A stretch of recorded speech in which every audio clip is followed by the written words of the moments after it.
mañana, 19 minutos, somos La Tucumana, seguimos y lo vamos a presentar a él nuevamente. Está en el piso, está en nuestro estudio, le agradecemos mucho a Rubén Kotler. Él es doctor en historia, es profesor de la Universidad Nacional de Tucumán. Bienvenido y gracias. Muchas gracias por la invitación. Bueno, muy buenos días. Es una charla que ya hemos comenzado en programas anteriores, pero hoy es una fecha bastante particular, 7 de octubre, 2 años de un brutal atentado de Hamas, lo vemos en todos los medios. Estamos hablando del asesinato de argentinos, tenemos la imagen de una mamá con sus 2 pequeños hijos, es lo que algunos recordamos. Sí, hoy el 7 de octubre se cumplen 2 años de ese... Del momento del secuestro, ¿no? Del momento de la intervención sí. de Hamas dentro del territorio israelí. Sí. Sin embargo, hay algunas precisiones que me parece que son importantes hacer, ¿no? En primer lugar, es cierto que fue de una brutalidad tal la acción de Hamas, pero también es cierto, y eso después en los meses sucesivos hemos descubierto y hasta fue admitido por funcionarios del gobierno de Netanyahu, que fue un hecho que se dejó hacer.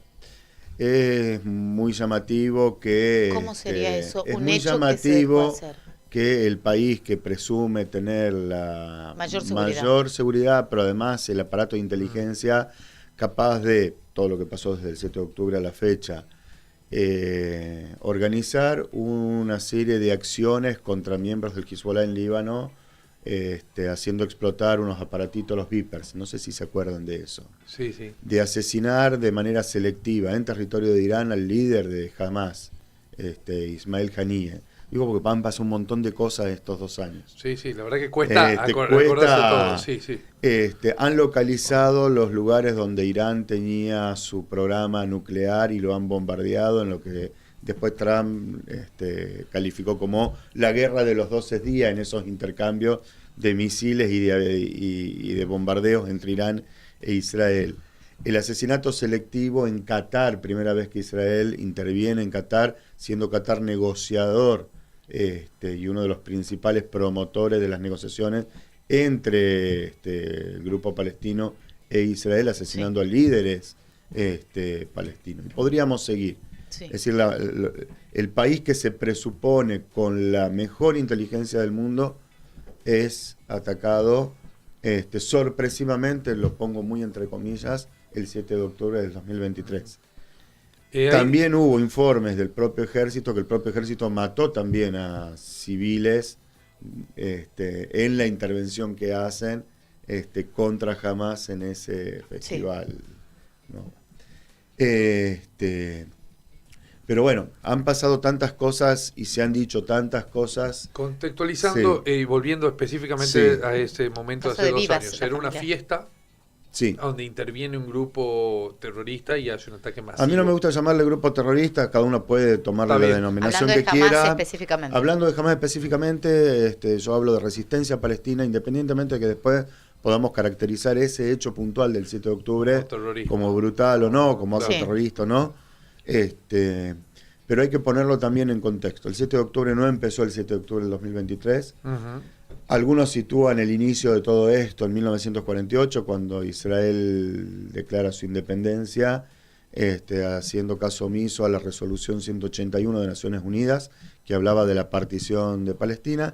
Y hay historiadores inclusive israelíes, acá traje un libro de reciente aparición, de Ilan Papé, que es Breve Historia del Conflicto entre Israel y Palestina, digo, para los que quieran entender. ¿Dónde lo podemos conseguir? Esto en las librerías está, yo lo conseguí ahora justo en Buenos Aires, pero debe estar allá está acá. Sí, al que quiera entender de manera muy breve. Porque es muy complejo. El llamado conflicto, que a mí tampoco me gusta llamarlo conflicto, entre Israel y Palestina, tiene un historiador judío, israelí, exiliado en Inglaterra, que escribió también una de las obras para mí centrales para entender esto, que es la limpieza étnica de Palestina.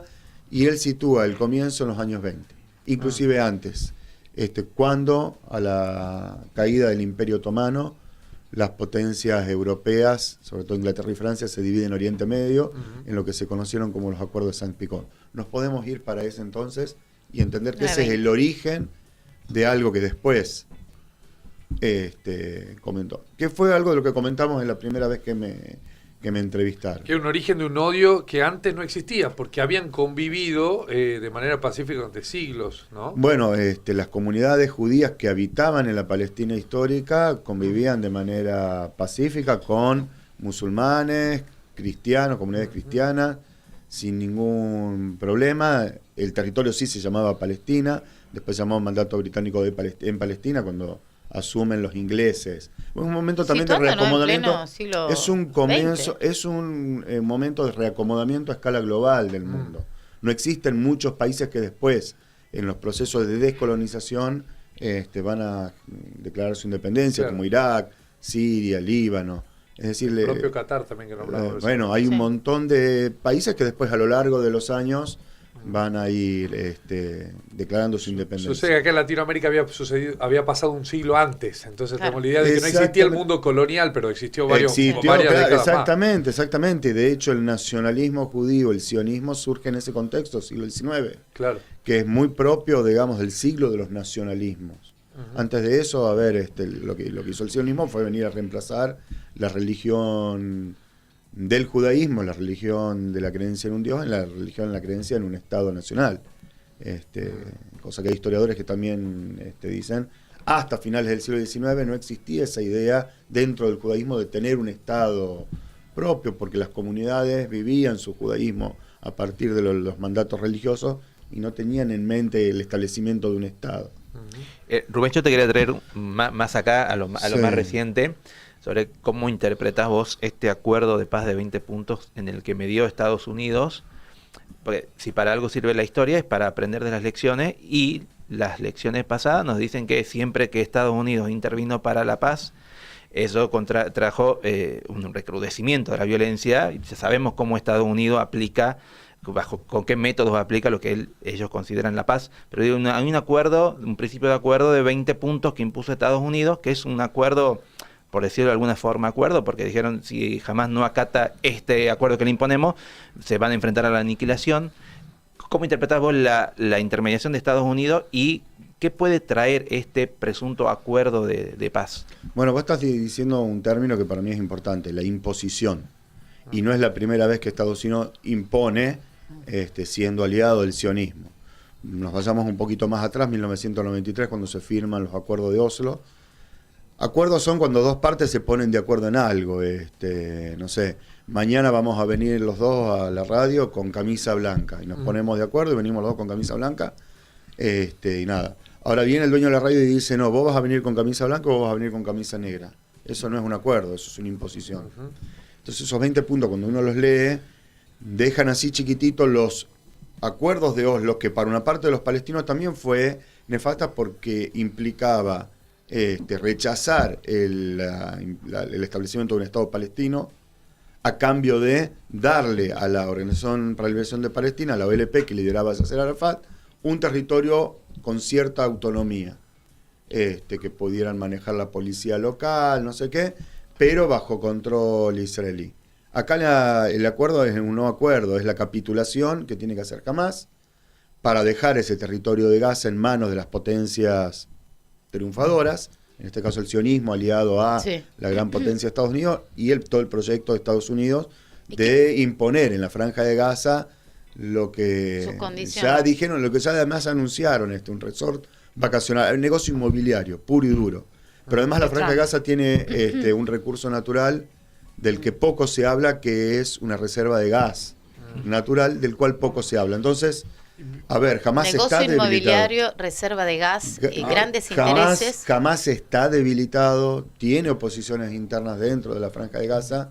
Entonces la imposición de un acuerdo es más sencilla hoy que hace 2 años, efectivamente. Hablando de los intereses, leí por ahí, no sé si es cierto, quizás es algo que no se conozca tanto todavía, o quizás simplemente sea falso, que hasta hay un interés de colocar un canal paralelo al canal de Suez, digamos, que podría salir desde la Franja de Gaza hacia el Mar Negro, digamos. ¿Eso es así o no?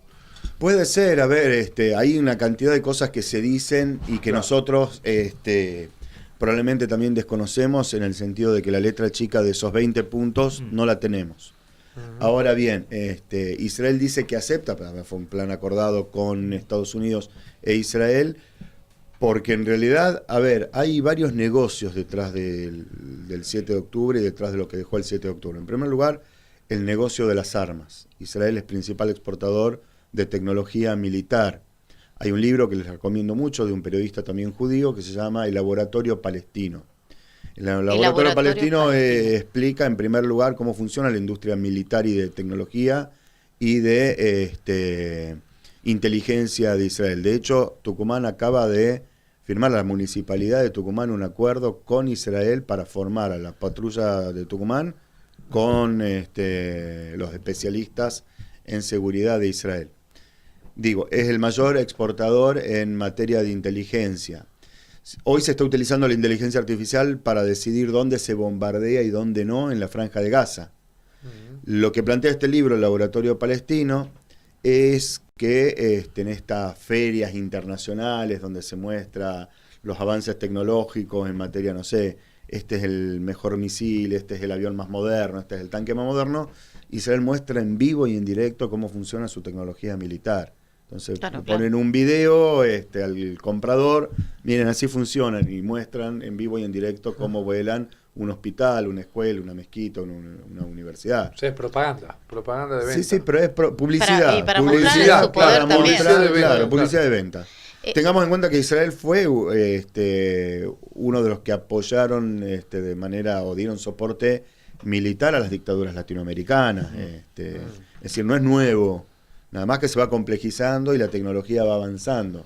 Y se está haciendo también poderoso, es uno de los más poderosos. El post 7 de octubre, digamos, la Franja de Gaza quedó detenida en el 7 de octubre en el sentido de que todos los días hay masacres, muertos. 7 de octubre de 2023, a partir de ahí decimos. Bueno, por eso, digo, desde el 7 de octubre del 2023 al 7 de octubre del 2025, no hubo un solo día donde la Franja no haya recibido bombardeos, el asedio militar, etc. Y en este sentido, hablando del 7 de octubre, hoy vamos a ser bombardeados con mucha información, sobre todo de los medios nacionales, Clarín, Infobae, La Nación, con este documental que en el que ha sido productor Alfredo Leuco, ¿no? Él dice que estuvo en Israel unos días después de ese 7 de octubre del 2023 y llevó adelante este documental Vivas, asesinados por ser judíos. No fueron asesinados por ser judíos. Claro, así lo titula claro, lo que Alfredo pasa es que Leuco. También esa es parte de la propaganda también del por sionismo. Eso, para tener una mirada más amplia de lo que vamos a ver, de equiparar ¿no? al sionismo con el judaísmo. Yo soy judío, digamos, soy de origen judío. Sí. No soy sionista. Entonces, a ver, yo no soy ciudadano israelí. Lo que han, en todo caso, sido víctimas de esta acción de Hamás el 7 de octubre son ciudadanos israelíes. Y los asesinaron por ser ciudadanos israelíes. De hecho, hubo no judíos que también murieron en esas acciones. Sí. Entonces, decir que los asesinaron por judíos, bueno, esa es la narrativa. Somos víctimas porque somos judíos. No, a ver, hay un mal llamado conflicto en el cual hay una parte que somete a otra no y lo esa llamamos otra, conflicto, eso lo charlamos aquí. y ¿Cómo lo esa llamamos? otra, y hoy es un plan de genocidio sistematizado, ya hoy no queda ninguna duda. Pero podríamos decir, es un sistema de apartheid, es un sistema de limpieza étnica, es un sistema de reemplazo de una población nativa por población colonizadora. Todo eso está acá explicado en este libro que es pequeñito, que yo les recomiendo. Digo, para también hablar con sustentos y para hablar también con fuente documental. Sí.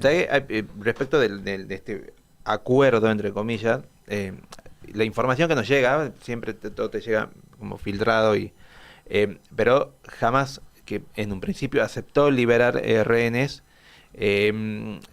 dicen que no estaría, o por lo menos no se habló de la posibilidad de un desarme, que era algo que viene pidiendo Donald Trump, y que además jamás pide tener voz y voto en el futuro del territorio palestino, y quieren tener participación en la vida institucional, política. ¿Es posible una salida con este tipo de acuerdo? Va a ser aún más incierto el futuro de la vida institucional de ese territorio, de los palestinos. Todo parece indicar que un acuerdo de ese tipo, lo venimos diciendo recién, implica más un sometimiento a pedir que cedan todo y no en realidad un acuerdo que beneficie a los palestinos, ¿no? A los ciudadanos palestinos. Yo tengo mis dudas, mis serias dudas, en el sentido que la idea justamente, a ver, si Israel pudiera, desplazaría a los 2 millones de palestinos que viven en la Franja de Gaza y los sacarían afuera. El plan original, desde el comienzo de los tiempos, ha sido y sigue siendo ese. Y de hecho varios ministros como Smotrich, como Ben-Gvir, que son ultra, digamos, están a la ultraderecha de Netanyahu inclusive, y han muchas veces amenazado con romper el gobierno de Netanyahu, lo expresan claramente, como lo han expresado ahora cuando capturaron en aguas internacionales a los cooperantes de la flotilla Sumud. Son todos terroristas, hay que matarlos a todos, o habría que echarlos a todos, o hay que matarlos a todos. Bueno, el plan, a ver, matarlos a todos ahí sí implicaría exponer un genocidio. Entonces el plan original es buscar un acuerdo con los países árabes, que creo yo que también ha jugado ahí, por ahí que nos falta esa pata, digamos, de qué papel cumple Arabia Saudita como aliada de Estados Unidos, qué papel cumple Qatar, y la intención original de echar y expulsar a los palestinos, como ya se hizo en el 48, donde fueron expulsados más de 700.000 palestinos, que son los que hoy habitan los campos de refugiados de Líbano, Siria, mismo en Chile. En Chile existe la comunidad palestina más grande del mundo fuera de Oriente. De hecho hay un club que se llama Palestina. Se llama Palestino, fundado en 1920, porque digamos también una de las narrativas sionistas es, no existía Palestina antes de 1948, y el Club Palestino es de 1920. Claro. Entonces yo creo que un acuerdo de esa naturaleza, que es un no acuerdo, vuelvo a insistir, no es posible, jamás tiene consenso. Puede haber una idea. Tiene resistencia dentro de la Franja de Gaza, pero también tiene consenso. Son los que de alguna manera, a ver, en el 2005 cuando se retira Israel de la Franja de Gaza, retira sus colonias, llaman a elecciones y jamás gana con el 80% de los votos dentro de la Franja de Gaza, porque además hacen tarea social, tarea educativa, es decir, no es solamente un grupo terrorista militar. Además, si hablamos de guerra, que también esa es la otra narrativa, en la guerra uno reconoce 2 ejércitos en igualdad de condiciones. Claro. O en relativa igualdad al menos. Y de 2 estados reconocidos. Entonces se disfraza esto de lucha antiterrorista, se pide la capitulación del grupo terrorista, cuando vimos nosotros, y lo conocemos porque nuestra historia también estuvo atravesada por esa misma lógica de la lucha, nosotros le llamábamos acá la lucha antisubversiva, digamos, claro, en la imposición de la última dictadura cívico-militar y del operativo Independencia. Claro. Ahora, guerra sucia era llamado en esos años, en España también le llamaron guerra sucia al franquismo y a la persecución de miembros de la ETA. Sí, después vino la teoría de los 2 demonios también. Y después vino la teoría de los 2 demonios, exactamente, claro, pero bueno, por lo menos acá tuvieron el tupé de decir, bueno, reconocemos que hubo un demonio malo de derecha, digamos. Claro. Acá no, acá en la narrativa hay un solo demonio que jamás. Sí, y eso te quería preguntar por qué, quizás demasiado ingenua la pregunta y demasiado obvia la respuesta, pero ¿cómo un Estado que tiene menos de 75 años, tiene Israel aproximadamente, tiene un Estado joven, ¿no? En el medio de un desierto, pequeño, ha logrado concentrar tanto poderío bélico, político, con tanta capacidad de lobby, con tanta capacidad de propaganda? Bueno, este mismo autor tiene un libro que se llama El lobby sionista a los 2 lados del océano, donde explica el surgimiento de ese lobby político, económico, sionista, tanto en Inglaterra, que después se traslada, digamos, como eje a Estados Unidos. Hay mucho dinero, digamos, los poderes económicos ahí juegan un papel importante. En los comienzos del sionismo, la mayoría de las comunidades judías, en primer lugar, ni eran sionistas porque no existía el sionismo, ni tenían como aspiración el Estado de Israel, e impugnaban al sionismo, como hoy hay muchas comunidades judías que impugnan al sionismo. Las comunidades ultrarreligiosas impugnan el sionismo e impugnan al Estado de Israel. Hoy hay cada vez más miembros de las comunidades judías que van rompiendo con esa narrativa. Ahora sí es cierto que hay, todo eso está explicado acá en el libro de cómo surgen esos poderes. Un detalle, cuando uno piensa en el 48, que es cuando se declara el Estado de Israel, existe una incipiente Organización de Naciones Unidas que había reemplazado a la Liga de Naciones de comienzo del siglo XX, con muy poquitos estados, porque los estados después se fueron independizando. ¿Quiénes apoyan el establecimiento del Estado? Estados Unidos y la Unión Soviética. Recientes ganadores de la Segunda Guerra Mundial, pero la Unión Soviética también apoya, pensando también que podían tener ahí un Estado. A ver, aliado. Vuelvo a decir, la estrategia hoy ya no es tanto así porque tenemos vuelos comerciales, ya las mercancías no circulan solo con barco y trenes. Pero en ese momento, esa franja llamada Palestina es la puerta de acceso y que conecta Oriente, Asia, África y Europa, Occidente y Oriente. Es la puerta de acceso a Oriente. Entonces es fundamental ese lugar como para el establecimiento del comercio, en un momento donde se necesita petróleo, digamos, teniendo Oriente altas reservas de petróleo. Hay una cantidad de cuestiones ahí que son históricas, además, no son nuevas. Esa franja, digamos, de la Palestina histórica es la puerta comercial más importante que conecta ese mundo mediterráneo, inclusive antes de la conquista de América, en el mundo conocido que llegaba hasta Europa. Entonces es un territorio de la época, desde la época de las cruzadas, digamos. Las cruzadas, ¿qué eran? Eran la necesidad de conquistar ese territorio porque era la puerta de acceso justamente a esas rutas comerciales. Que conectaban, no sé, la vieja Babilonia con Europa. Hoy obviamente hay lo que vulgarmente algunos denominan la batalla cultural de Occidente contra Oriente. Orientalismo, como decía Edward Said, sin más. El Oriente atrasado y el Occidente como el faro del progreso. Del progreso. Civilizar es poblar de Sarmiento, sin más. Sí. Y la campaña del desierto de Roca. Claro. La campaña del desierto. Y de hecho la narrativa es la misma. Sí, Un pueblo sin tierra, un pueblo sin tierra para una tierra sin pueblo, donde existe una comunidad palestina pujante, económicamente activa, donde saben labrar la tierra. Bueno, acá tuvimos, el proceso fue exactamente el mismo, el proceso colonizador. Sí. El proyecto de Sarmiento, que es poblar un territorio despoblado. Y para eso primero despoblarlo. La Argentina hasta 1880, que no existe como Estado, sino que se termina de consolidar en esos años entre el 50 y el 80, en la generación del 80, llegaba hasta la Patagonia. La Patagonia era población y era territorio de los pueblos originarios que fueron exterminados con el mismo modelo. Sí. La Patagonia y incluso en el Chaco. También en el Chaco hay otra conquista similar, digamos. Exactamente, sí, exactamente. ¿Qué tipo de peso o de gravitación puede tener desde lo diplomático las posiciones de Gran Bretaña, por ejemplo, y Francia reconociendo a Palestina como Estado?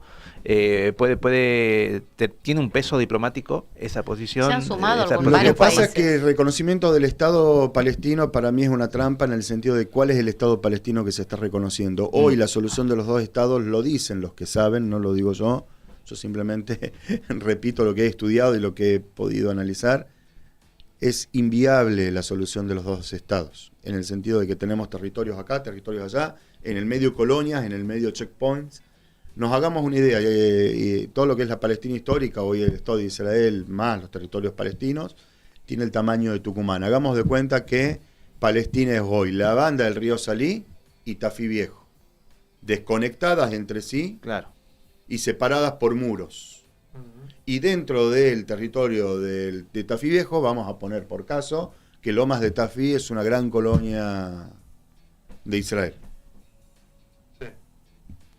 No sé si se entiende la pero analogía. No se explica el dónde. La analogía. Entonces, ¿cuál es el Estado palestino? Que se reconoce. Un Estado palestino que no tiene fronteras. Los estados, para ser Estados-nación, tienen que tener fronteras reconocidas. Ni siquiera Israel tiene fronteras reconocidas.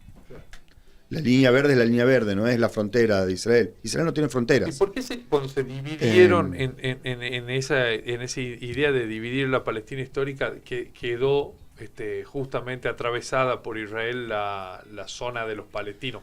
Gaza por un lado y Cisjordania por el otro. Tenemos que remontarnos otra vez a 40 años antes. Claro. a comienzos del siglo XX, cuando cae el Imperio Otomano, y en los últimos años, en las últimas décadas del siglo XIX, cuando empiezan a llegar las primeras comunidades de colonos judíos a Palestina. La adquisición de tierra era a través de compras. Claro. Se compraban los territorios. Una población donde es mayoritariamente palestina y minoritariamente judía. Se abrieron las compuertas, empezó a llegar migración. También está el otro mito ahí de que Israel permitió o surge por las atrocidades de la Shoah en la Segunda Guerra Mundial. Ya venía desde antes, es decir, si no hubiera habido Shoah, hubiera existido también, porque ya venía el proyecto sionista queriendo establecer el Estado judío en la Palestina histórica, que era mucho más extenso. El Gran Israel, de los que muchos de estos ministros que yo les mencionaba, Smotrich, Ben-Gvir, sueñan, es el Gran Israel que va desde Jordania hasta el Sinaí, claro, ocupando Siria y Líbano. Si hasta el Éufrates también se decía. Claro, claro, sí, bueno. Los planes expansionistas y colonialistas son mucho más extensos de lo que después fue. Ahora bien, se le dio la mayoría del territorio al sionismo, siendo que eran minoritarios, y una menor porción del territorio a los palestinos. Te iba a consultar también porque en esta cuestión de lo que es el territorio israelí, también había un mito, hablando de mitos, de que en algún momento justamente la Patagonia, que la nombraron recién como despoblada, podía llegar a ser un territorio sin gente para el pueblo sin tierra, ¿no? El fundador del sionismo era un periodista austríaco llamado Theodor Herzl, inclusive algunos dicen que era ateo, porque también es la otra, ¿no? Ateos tomando la Biblia como escritura para decir Dios nos legó, bueno, a ver, sos ateo o no sos ateo, pero bueno. Entonces el proyecto era un hogar nacional para el pueblo judío, que es cierto, digamos, venía sufriendo persecuciones en Europa, claro, desde la época de las cruzadas, la expulsión de España, los pogroms en la Rusia zarista. Entonces empezaron a pensar, bueno, necesitamos un espacio donde los judíos puedan vivir sin ser perseguidos. Entonces se mencionó a Uganda como proyecto, se mencionó a la Patagonia Argentina, pero no eran viables, no eran viables. Entonces alguien dijo en algún momento, bueno, vamos a las raíces hebreas. Claro. Y bueno, y a alguien se le cruzó, bueno, vamos a hacerlo en Palestina. Que en ese momento, digo, era una zona también de conflictos, ¿no? Hubo un momento, yo la verdad que no tengo los detalles del proceso histórico, pero hubo un momento con Arafat donde se había logrado cierta convivencia más o menos pacífica. Sí, por eso digo, los acuerdos de Oslo que empezaron con las conferencias de Madrid un año antes, en el 92, y que se firman en septiembre del 93, en realidad también fue una imposición, en el sentido de lo que yo explicaba antes. Los acuerdos de Oslo firmados entre el primer ministro Isaac Rabin, asesinado 2 años después, y Yasser Arafat, que era representante no de la totalidad de los palestinos, sino de una porción de los palestinos que son los que están asentados en Cisjordania, implicaba la formación de una autonomía palestina, no todavía de Estado, con la proyección futura de la creación de un Estado palestino, en esta suerte de territorios aquí, territorios allá. Pero también esa fue una imposición. Tengamos en cuenta que también dentro del pueblo palestino hay divisiones y hay orientaciones que son muy distintas. La OLP históricamente es laica, una organización laica, no religiosa. Entonces hay también conflicto entre los palestinos, entre el ala, digamos, que ahí está la Jihad Islámica, Hamas, que entienden más el panislamismo que el panarabismo, y la OLP, que en su momento era cercana a la idea del panarabismo. El panarabismo hace referencia a la gran nación árabe, y el panislamismo hace referencia a esa noción religiosa del Islam transnacional. Digamos, la gran nación árabe sería un estado por ahí laico. Laico, claro. Entonces, digamos, en realidad los acuerdos estos de Oslo fueron también una imposición, en el sentido de ver quién es el que está capacitado de imponer, el que tiene el poder dominante. En este caso el poder dominante lo tenía Israel. Era mucho más de avanzada de lo que de estos 20 puntos impuestos por Trump, seguramente, pero tampoco resolvía el mal llamado conflicto histórico entre Israel y Palestina. Rubén, lo cierto es que van pasando los días, las semanas, los meses, los acuerdos, mal llamados acuerdos con estas imposiciones, pero hay gente que está sufriendo un verdadero genocidio. Hace muy poco hablábamos con... Celeste Fierro. Claro, que por suerte fue liberada, no sé si en la mañana de hoy fueron liberados el resto de los cooperantes. Sí. Bueno, que están haciendo misiones prácticamente imposibles para llevar alimentos. La verdad que es tremendo lo que nos llega desde el punto de vista humano, más allá de lo político, de las negociaciones, de la Bueno, hoy el hambre está utilizado como arma de guerra, digamos. Entonces Israel decide cuánta comida llega, cuánta comida se distribuye. Asesinatos en los puntos de distribución de alimentos, donde los palestinos obviamente están desesperados porque hay hambre. Han muerto palestinos por hambre, niños, niñas, mujeres. Entonces lo que hacen es reunir a la gente, distribuir comida y los asesinan ahí en el lugar. O sea, es tremendo todo lo que nos podíamos imaginar después de la Segunda Guerra Mundial y después de la Guerra de Vietnam, como atrocidades. Hoy lo estamos viendo en vivo y en directo a través de las redes, con un nivel de perversión y de violencia y de brutalidad muy superior. Justificado todo además por una comunidad internacional que sigue mirando para otro llado. Eso es claro, la comunidad internacional en general mira para otro lado, pero creo que se van sumando voces. Me da a mí esa sensación, son cada vez más, las figuras de diferentes ámbitos que van sumándose de a poquito, tibiamente. El sector de la cultura, el sector inclusive del deporte, todo eso. Algunas manifestaciones también sociales en Europa. Sí, Italia ha habido movilizaciones enormes en los últimos días. En España también hubo movilizaciones enormes. Le comentaba yo a Fran, llega de allá. Yo le decía a Franco antes de la nota que en realidad el objetivo de la flotilla fue cumplido como estaba establecido. Político, digamos. Claro, porque llegar no iban a llegar, no los iban a permitir llegar. Si llegaban iba a ser un éxito. Pero hasta en eso fueron un poco inteligentes porque Israel hubiera permitido que esos barcos lleguen, saquen la mercadería y se vuelvan y se terminaba la historia. Pero ahora, exponer la brutalidad de abordar barcos de cooperantes en aguas internacionales pone al descubierto también una brutalidad que ya la conocimos incluso en el 2010 cuando Israel intercepta un barco turco, el Mavi Mármara, y asesina a 10 cooperantes adentro del barco. También, ¿no? Entonces, el temor, claro, era ese, y los cooperantes creo que sabían, digamos, a qué se estaban exponiendo. Ahora, pero esto no es brutal, digamos. Ahora eso hizo despertar, por ejemplo, en Italia y en España, a movilizaciones muy masivas que obviamente fueron cambiando también el eje de los gobiernos. Pedro Sánchez pasó de mandar barcos con armas durante los 2 años de conflicto a decir, bueno, capaz que tenemos que romper relaciones con Israel. Claro. Lo burdo, tibio, no tibio. Sí, todavía es tibio, pero burdo e impune ya el modo de operar del Estado de Israel en este caso. ¿Qué sabes que se genera dentro de la población de Israel de esto, ¿no? Pues entiendo que tenía su resistencia también este tipo de política y este grado de crueldad. Un tema del gobierno y la sociedad. Sí, ¿qué piensa la gente que vive en Israel? ¿El israelita realmente está de acuerdo con esto? ¿Apoya? ¿Cuál es la mirada? Ahí diste una pregunta que es bastante compleja y que uno puede también dilucidarla a partir de lo que lee. Digamos, yo tengo 2 hermanas viviendo allá. Obviamente no hablamos de esto porque estamos en las antípodas. 2 hermanas que viven en Israel. Estamos obviamente en las antípodas del pensamiento, en absolutamente todo.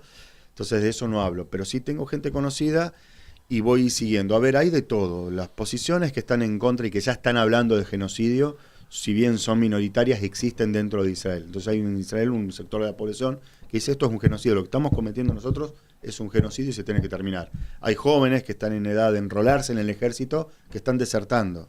Dicen, nosotros no nos vamos a prestar a ir a bombardear y a masacrar gente en la Franja de Gaza ni en Cisjordania. Son minoritarios. Muchos piden el fin de la guerra, no porque, y de hecho dicen el fin de la guerra, no el fin del genocidio, porque creen que de esa manera van a tener de vuelta a los secuestrados en la Franja de Gaza. No porque les interese la vida de los palestinos del otro lado de la frontera. Hay un muro de separación, si no lo veo, no sé que existe, muy a la política que tenían los milicos acá con los barrios populares, de levantar un muro y separar.